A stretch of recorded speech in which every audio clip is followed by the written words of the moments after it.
Shram. So I'm going to talk about size and shape of rocks. So let me get this up. All right. So at the end of my little section, you'll be able to observe, describe, and sort rocks by size and shape. So rocks come in all different sizes. They can be tiny, like that little pebble in the first picture. They can be small, like those stones that fit in her hand. They can be big, like you can climb on them, or they can even be huge, like that boulder. So if you look really closely at that last picture, you can see a person is standing underneath part of the boulder, and that's really huge. So they can also come in different shapes.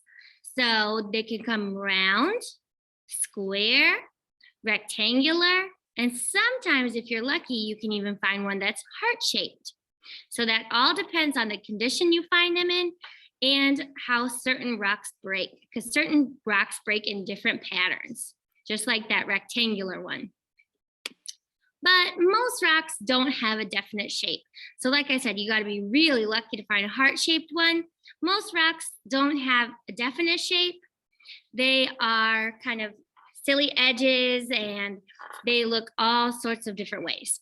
So let's explore with some rocks that I have here in my science lab. And I'm gonna view me bigger. Okay, so I can make sure you can see my table. So when you are looking for rocks, say maybe at recess or after school, you can try to find a rock collection. And when you find your rocks, you can sort them in different ways. So the first way we're gonna sort them is from smallest to largest. So I have some rocks over here that we are going to sort. So I have this little rock, and it's a piece that broke off from another one, but this is relatively small. So I'm going to put it towards this end. I don't know if it's going to be the smallest, but it is pretty small. So I'm going to put it here, and I can move it if I need to. Then I've got a little piece of sandstone, and it's not too big, but it's definitely bigger than that one. So I'm going to put it on this end of the spectrum. So it's probably not going to be the biggest rock, but it's definitely much bigger than this one. Let's see. Next, I have a little piece of hummus.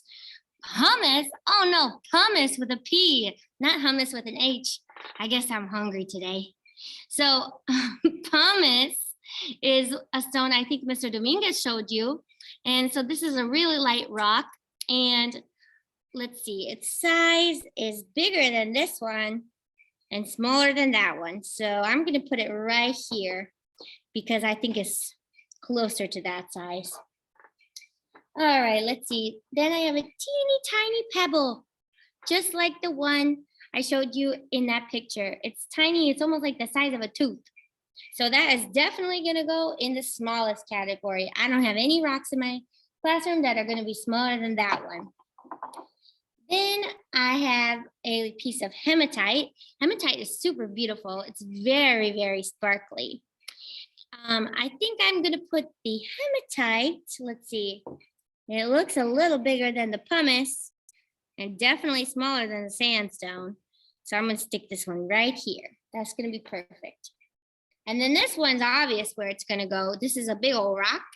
And this is the largest one that I'm going to be using today. So I'm going to set that there.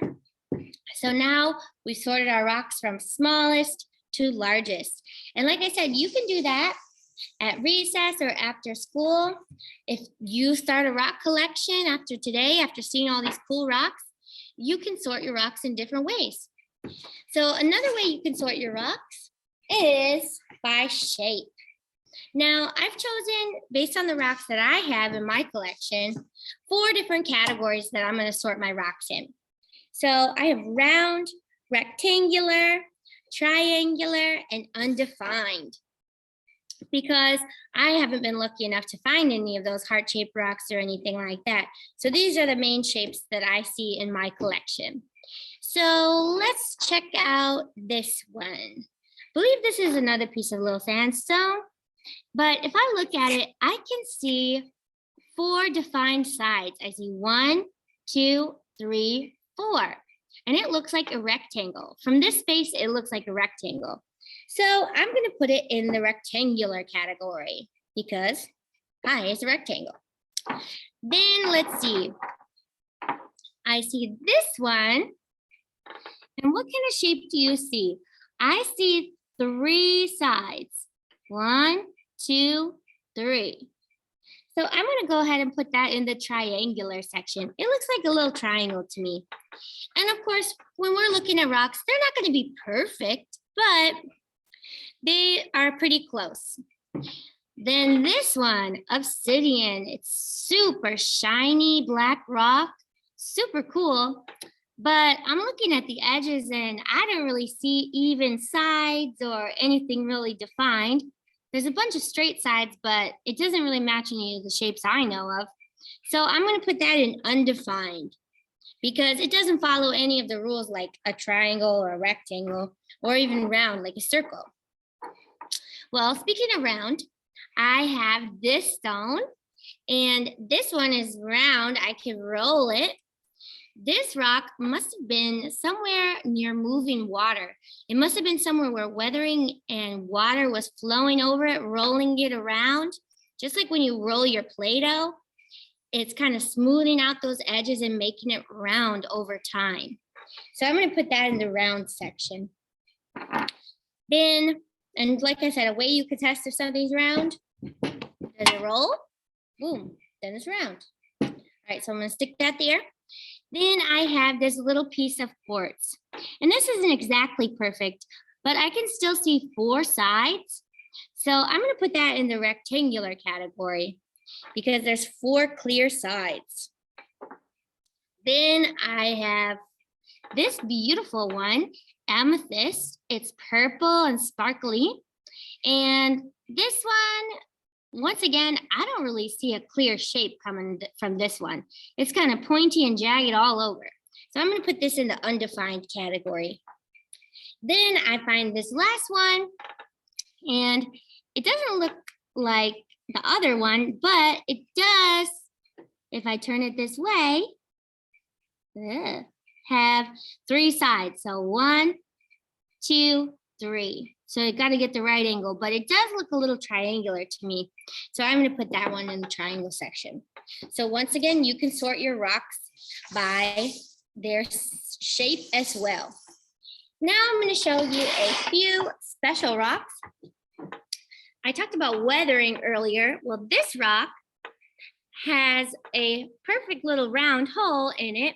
And this one must have been weathered. So just like this one was rolled around and smoothed out over time, there must have been a smaller rock in here rolling around and smoothing that out now. So it's got a little tunnel. So that is probably how that little hole was formed. And you could see there's a little other one there too. So that was probably a rock being pushed around and swirled in the water. Then let's see, I have this. Oh my gosh, this is a big rock. All right, it looks kind of gray and boring on this side, but if you turn it over and see where it was broken, this little geode has sparkly minerals inside. It's pretty cool. And it's super big and heavy. And I wanted to show you one last thing. So sometimes if you go, even at the mall or different field trips you might go to, they might have a rock shop. And they can change, like people change the shape of rocks just like they change the texture. So these rocks are polished, and so they've been smoothed out. Like this one was smoothed out by weathering and nature.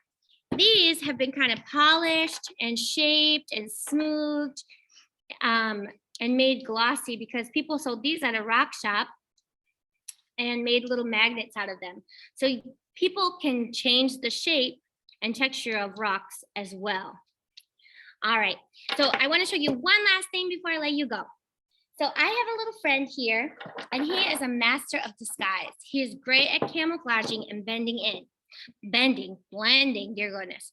Okay, so this is a rock, that I got from his aquarium. So this little friend, he has a shell and he can be kind of shy.